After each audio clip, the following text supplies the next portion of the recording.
চন 2025 চনৰ যেটো মানে 22 ছেপ্টেম্বৰত হ'ব লগা যি আমাৰ বিটিআৰত বিটিচিৰ যেটো পঞ্চম যেটো নিৰ্বাচন এই নিৰ্বাচনত অংশগ্ৰহণ কৰাৰ কাৰণে মোক আমাৰ ইউপিপিএল দলে প্ৰাৰ্থিত্ব প্ৰদান কৰিছে আৰু সেই প্ৰাৰ্থিত্ব দিয়াৰ কাৰণে মই আমাৰ কেন্দ্ৰীয় কমিটিৰ সভাপতি তথা বিটিআৰচি প্ৰমোদ বড়ো মহোদয় মই তেখেতক ধন্যবাদ জ্ঞাপন কৰিছোঁ। আমাৰ জ্যেষ্ঠ নেতা তথা অসমৰ কেবিনেট মন্ত্ৰী ইউজি ব্ৰহ্ম ডাঙৰীয়া তেখেতকো মই ধন্যবাদ জ্ঞাপন কৰিছোঁ। আমাৰ ৱৰ্কিং প্ৰেচিডেণ্ট কাৰ্যকৰী সভাপতি তথা আমাৰ ৰাজ্যসভাৰ সাংসদ ৰণগৰা নাৰ্জাৰী প্ৰমুখ্যে সকলো মানে কেন্দ্ৰীয় জিলা আৰু আমাৰ যে 25 নং বাগানপাৰা সমষ্টিৰ ব্লক কমিটি আছে, প্ৰাইমাৰী বুথ কমিটিবিলাক আছে, তেখেতসকলৰ যি এটা যে তেখেতসকলৰ আমাৰ যি বুথ পৰ্যায়ত আমাৰ যি সমষ্টি ভিত্তিত যিখিনি মানে কৰ্মীসকল কৰ্মকৰ্তাসকল আছে তেখেতসকলৰ যি এটা প্ৰিপাৰেশ্যন যি এটা প্ৰস্তুতি এই প্ৰস্তুতিৰ কাৰণে নিশ্চয় পুনৰবাৰ মই প্ৰাৰ্থিত্বটো পাবলৈ সক্ষম হৈছোঁ। আৰু আজিৰ সময়ত আমি যিমানখিনি প্ৰস্তুতি কৰি ৰাখিছোঁ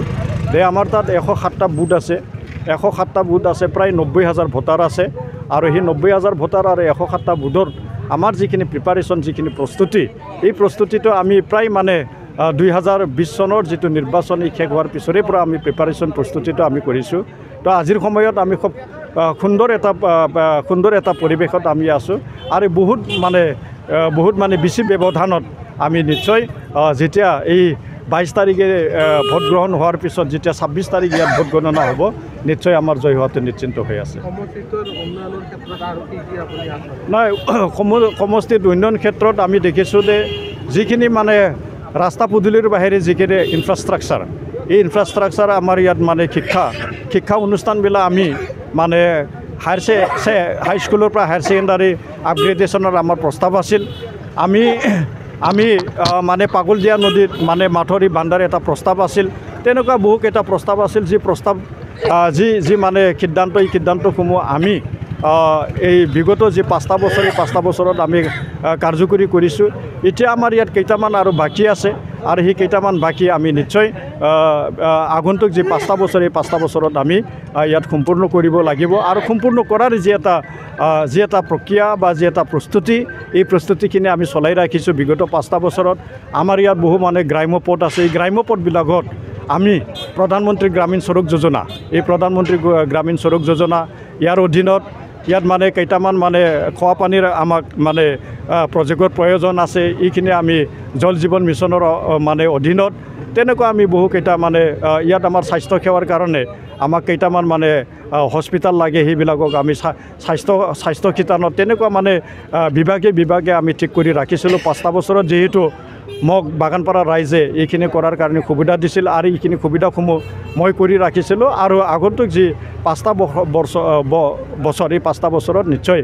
আমি বিগত 5টা বছৰত ৰাখি থোৱা যি আমাৰ আধৰুৱা যিখিনি কাম এই আগন্তুক যি 5টা বছৰ ইয়াত আমি সম্পূৰ্ণ কৰিবলৈ সক্ষম হ'ম। নহয়, এই কেইদিনেতো আমি দেখিছোঁ যোৱাকালি বহুত দেৰিকৈ ইয়াত মানে বিজেপি আৰু বিপিএফে ইয়াত প্ৰাৰ্থিত্ব প্ৰদান কৰিলে, প্ৰাৰ্থিত্ব ঘোষণা কৰিলে। তো প্ৰাৰ্থিত্ব ঘোষণা কৰাৰ পিছত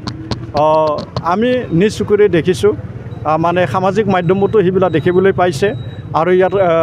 সামাজিক মাধ্যম তেনেকুৱা মানে সংবাদ মানে মাধ্যমতো সেইবিলাক দেখিবলৈ পাইছোঁ। কিন্তু আমি নিজ চকু আৰু নিজ কাণেৰে শুনিছোঁ আৰু দেখিছোঁ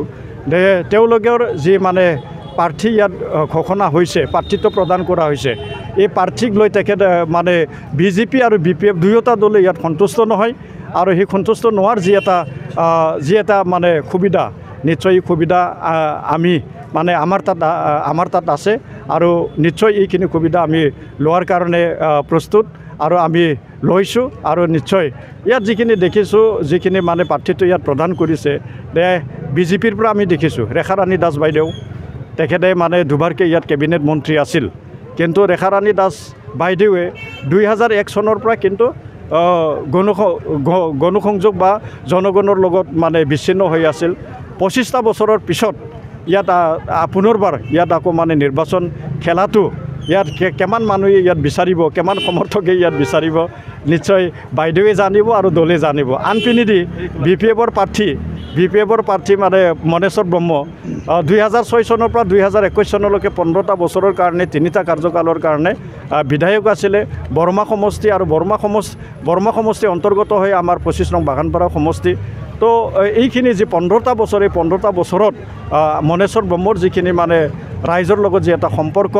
আমাৰ সমষ্টি উন্নয়ন এই সমষ্টি উন্নয়নখিনি ইয়াত মানে বিফল হোৱাটো আমি দেখিছিলোঁ। আৰু ইয়াৰ কাৰণে হ'ব পাৰে যি মানে বি পি এফৰ যিখিনি নেতা যিখিনি কৰ্মীসকলে ক্ষোভিত হৈছে আৰু যাৰ কাৰণে ইয়াত মানে যি মানে তেওঁলোকৰ যি এটা কাৰ্যালয় এই কাৰ্যালয় গৈ অপ্ৰীতিকৰ ঘটনাটো আমি দেখিবলৈ পাইছোঁ।